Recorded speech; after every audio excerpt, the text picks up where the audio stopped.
Good morning, everyone. Now, we began the 18th century India, the chapter in history. And last time, when we were doing, we finished off a number of causes which were responsible for the downfall of the Mughals, or the causes which made to the coming of the Mughal Empire to an end. Okay. And there were 1819 causes which we discussed. And I hope you understood all of them. Now we come on to the next heading, the emergence of independent regional kingdoms. Now please open your books to page 94. We talk of the various kingdoms which gained supremacy and they came to power and they acquired all the position. Okay, let us see Punjab under the Sikhs.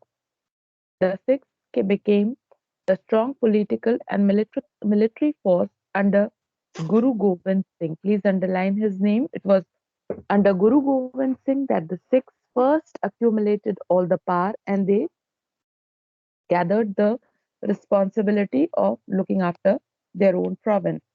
He organized the Sikhs into a disciplined military group called the Khalsa, which means the pure. Underline Khalsa and pure. So they had organized themselves into groups called Khalsa. After his death, the leadership of the Sikhs passed into the hands of Band Bahadur. Please underline the next Guru who took charge after Guru Gobind Singh. It was Band Bahadur. He continued the struggle against the Mughals. Now, the Sikhs became very powerful in the second half of the 18th century. They organized themselves into political groups called missiles. Please underline. Now, there were groups organized by them. They became very powerful and they were called them, these political groups were called missiles. And in all, there were how many? 12 missiles. Each missile had its own leader who controlled a specific area and fought against the other missiles. Towards the end of the 18th century, Maharaja Ranjit Singh, the leader of the, please underline, Tukar Chakia missile, united all the missiles and established an independent kingdom in Punjab. Maharaja Ranjit Singh ruled from 1801 to 1839 AD. Please underline this tenure. And what is more important is that these 12 missiles, political groups, which were earlier fighting among themselves for supremacy, they were all united into one under Maharaja Ranjit Singh and he established the kingdom of Punjab there. Okay. Then we talk of the Rajputs. Most of the Rajput kingdoms since the reign of Akbar had been close allies of the Mughals. However, when the Mughal power began to decline, they became independent.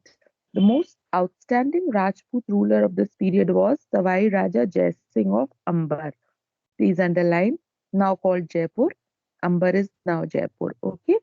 He encouraged the teaching and learning of science in an age when the Indians were unaware of the scientific achievements of the West. He founded the beautiful pink city of Jaipur and built astronomical observatories at Delhi, Jaipur, Mathura, Ujjain, and Banaras, which is now called Varanasi. So please underline Savai Raja Jai Singh. He was among those times when the Mughals were losing their power, and it was the Rajputs in their areas who were dominating, and they were grabbing the power again.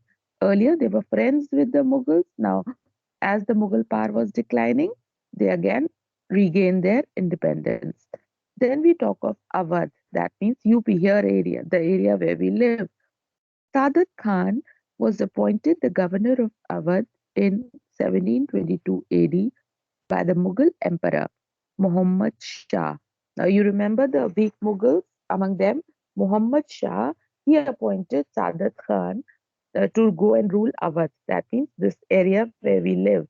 At this time, the zamindars of Awadh were rebellious and their own armies refused to pay land tax or acknowledge the authority of the emperor. Now, this was the time when seeing the Mughals being weak rulers, the authorities, the zamindars in the Awadh region, they refused to follow them, to follow the king, and they refused to pay the taxes to them, to the Mughal ruler, and they were trying to subjugate their own independence. They were trying to be all in all powerful by themselves without observing the leadership of the Mughal ruler. Now, this was a big turning point because now the zamindars were revolting. Can you imagine? Who are zamindars? The landholders. Okay. Now, Sadat Khan suppressed the rebellious zamindars, reformed the revenue system, and established peace in the region. He was succeeded in 1739 AD by Safdar Jung. So now Sadat Khan, the next after him was Safdar Jung, who came to power in 1739 AD. Please go through this paragraph. Is everything clear?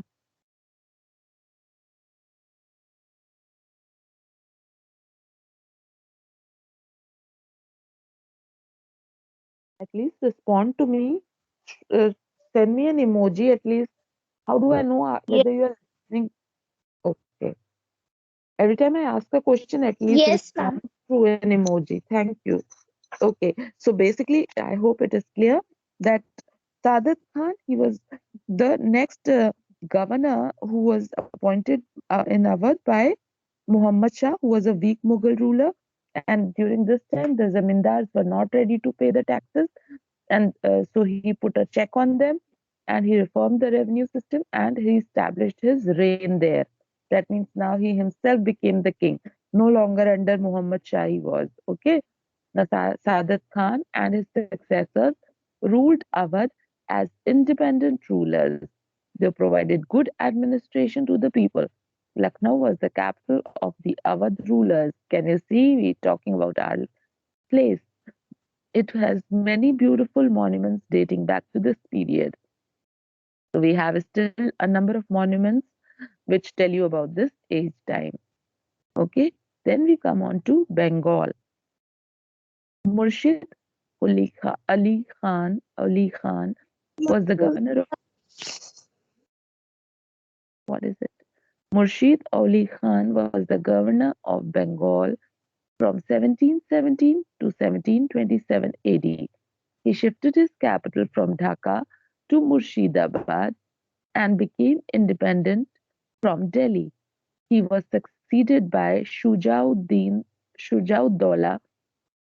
1727 to 1739 and Ali Vardi Khan from 1739 to 1756. So here they're talking about the rulers of Bengal.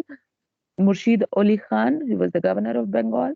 Then he shifted his capital to Dhaka or Murshidabad and he became independent. He stopped following the rule of Delhi Sultanate, okay, or the Mughal rulers. Sorry, not Delhi Sultanate, the Mughal rulers.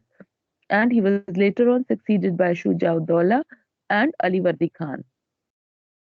The province of Bengal prospered under these rulers who recognized and the administration by removing the corrupt and inefficient jagirdars.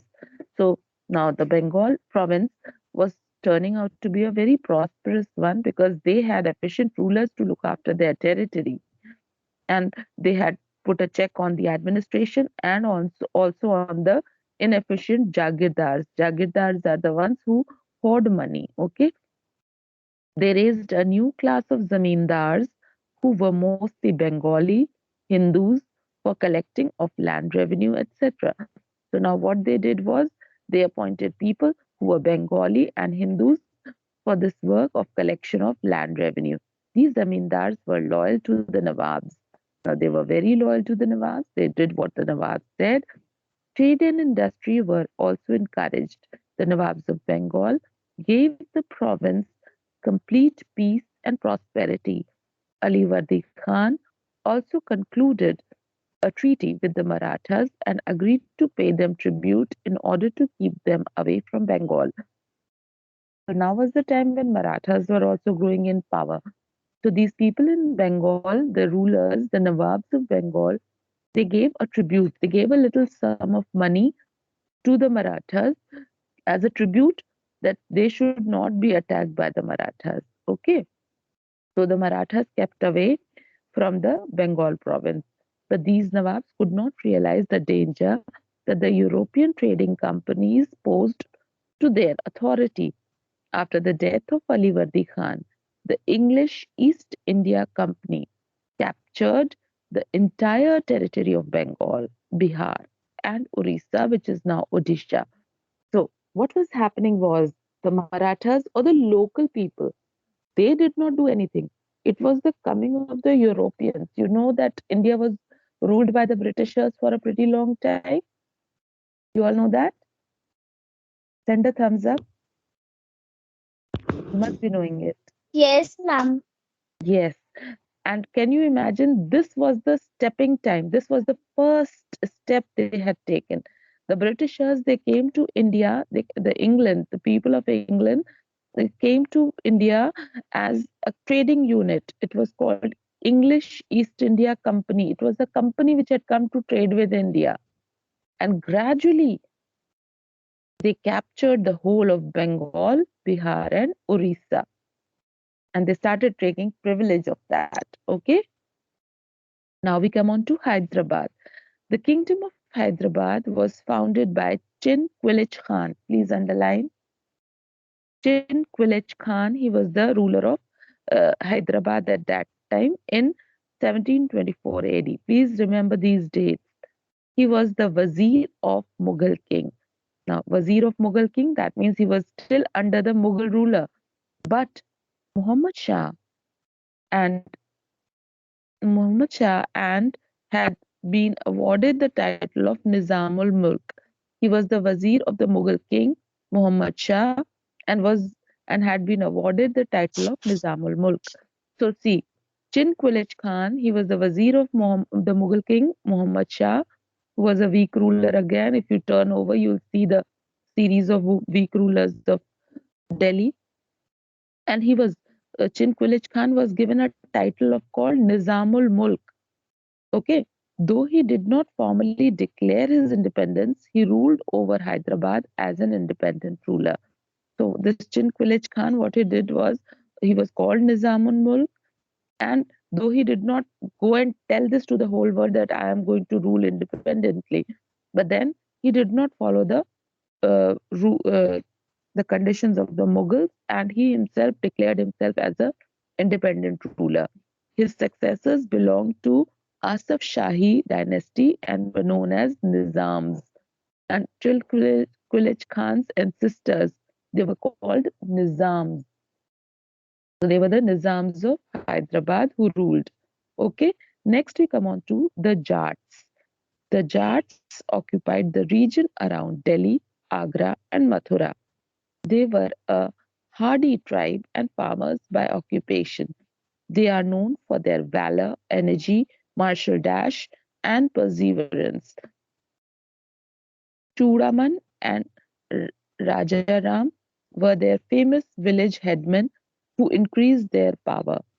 Badan Singh, 1722 to 1756 AD, organized the scattered Jats into a strong army and constructed many forts, including the forts of Bharatpur and Dij. He laid the foundation of a ruling house of Bharatpur. Mughal Emperor Ahmad Shah gave him the title of Raja in 1752 AD. His son Suraj Mal, 1756 to 1763, extended his territories, which included the districts of Agra, Mathura, Meerut, Aligarh, Etawah, Dholpur, and some places of Haryana. Thus, he established the first Jat kingdom. So, all we need to know is Badan Singh and how he established his scattered agricultural farmers into one unit, and they were called as Jarts. Now, the places where they were residing was near and around Delhi, Agra, and Mathura. Okay. Next, we talk of the rise of Mysore kingdom. So now, just now, what are we doing? We are reading that once the Mughal power came to uh, its end or when it was turning weak, these were the various regions where the kingdoms rose up. We see Punjab, which was under the Sikhs. We see the Rajputs, especially the Raj of Amber, that is Jaipur, that is whole Rajasthan area was under the Rajputs. Then we talk of Awadh, that means UP area was under Sadat Khan. Then we talk of the Bengal area, which was looked after by Murshid Ali Khan and Shujauddaulah and Alivardi Khan. Then we talk of the Nizams of Hyderabad, which was under Chinquilic Khan, which they had captured. We talk of the Jarts under Badan Singh. So these were the various areas and the provinces or the regions which were occupied by these various rulers. Now, in this connection, we now read Rise of Mysore. Now, let us see what was happening in Mysore. Hyder Ali, who had started as a petty officer in the Mysore army, overthrew the ruling dynasty in 1760 AD and himself became the ruler of Mysore. So Hyder Ali, he was just a what you can say a fighter or an army person who had rose to power and overthrew the people ruling in Mysore, and he declared himself as the king, the ruler of Mysore. So Hyder Ali ruled over Mysore and up to 1782 AD. He proved to be a great administrator. He was a very good administrator. He looked after the kingdom very well. He succeeded in overpowering the rebels and greatly improved his financial position. He was much above caste and creed distinctions. He appointed many Hindus to higher rank. So now again, it shows that Hyder Ali did not confine himself to the caste, creed, or culture, but he was very liberal and very authoritative. He appointed and gave many high ranks to Hindu rulers or the Hindu people. He was still greater as an army general. He won many battles against the Marathas. So, see, in Mysore, he had fought many wars and he had been very victorious against the Marathas, the Nizams of Hyderabad, and against the English. So, can you see? He was fighting all the people at that time. The Marathas, who were very powerful, they were even checked by him, by the Mysore, Hyder Ali. Okay. Then, apart from that, the Nizams of Hyderabad were also checked, and so were the English people. Now, here are the few names of the wars. The first Anglo Mysore War, which happened in 1767 to 69 AD. He defeated the English. Okay, can you see? He defeated the English who had come as trading units but were trying to gradually take power. They had already taken up Bengal. Now they were also trying to occupy Mysore. So it was first Anglo-Mysore War. Anglo means the English people, Mysore, this place where he was the ruler. Okay, he went up to Madras, that is now Chennai, and gave a tough fight to the British. So now the Madras area, which is now known as Chennai, was and you know Mysore is there only.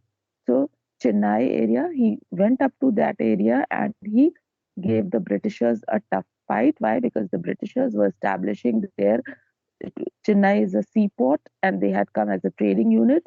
They not only settled, these English not only settled in Bengal but also in Chennai. So he showed his worth even during the Second Anglo-Mysore War, which was fought in 1780 to 84, but he died in 1782 while this war was still going on.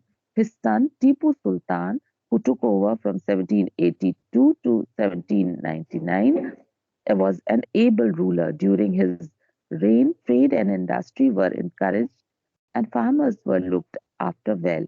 He was a brave soldier and a great patriot. He never sided with the British against his own countrymen. Tipu Sultan was also known as the Tiger of Mysore. Please underline it. He is reputed to be a good poet. His personal library consisted of more than 2,000 books of different languages.